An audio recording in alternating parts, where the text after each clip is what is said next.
We begin tonight in the United States, in Kenosha, Wisconsin, where a white teenager has been arrested and charged with the murders of two people. A third person was wounded when a gunman opened fire on a crowd during Black Lives Matter protests.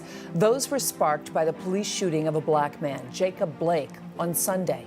Last hour, the Wisconsin Attorney General updated reporters on the shooting, saying that officers tried to stop Blake with a taser and that he told police he had a knife. The Justice Department just confirming that they did find a knife in his vehicle. The Attorney General confirmed it was a single officer who fired those shots at Blake. While holding on to Mr. Blake's shirt, Officer Rustin Shesky fired his service weapon 7 times. Officer Shesky fired the weapon into Mr. Blake's back. No other officer fired their weapon. The Kenosha Police Department does not have body cameras, and therefore the officers were not wearing body cameras.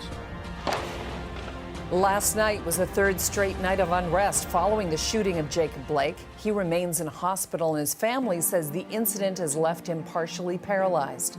Protesters defied a dusk to dawn curfew and clashed with riot police. Officers fired tear gas to try and disperse the crowd. Earlier today, U.S. President Donald Trump announced he is sending the National Guard to Kenosha.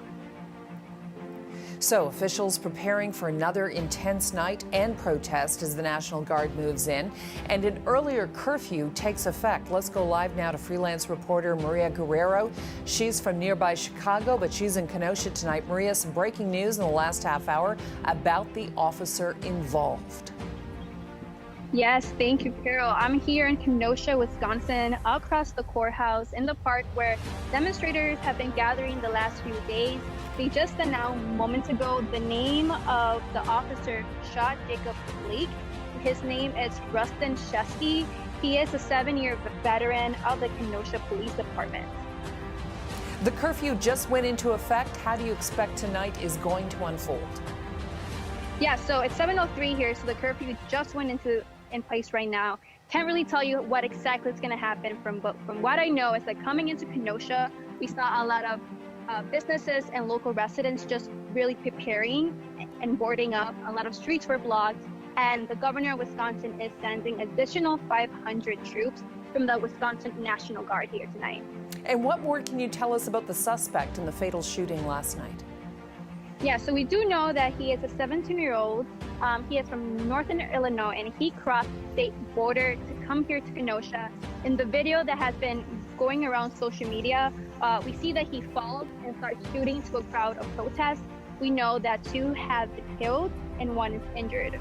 Much of the unrest this summer was prompted by the killing of George Floyd in Minneapolis. Before then, you had the killings of Breonna Taylor and Ahmaud Arbery, Rayshard Brooks in June. That sparked a violent protest in Chicago, where you are based. What connects all of these stories?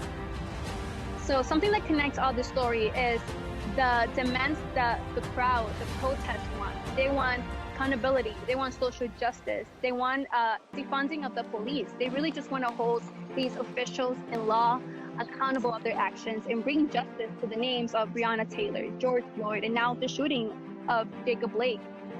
Freelance reporter Maria Guerrero live in Kenosha, Wisconsin. Thank you for joining us tonight. Thank you, Carol.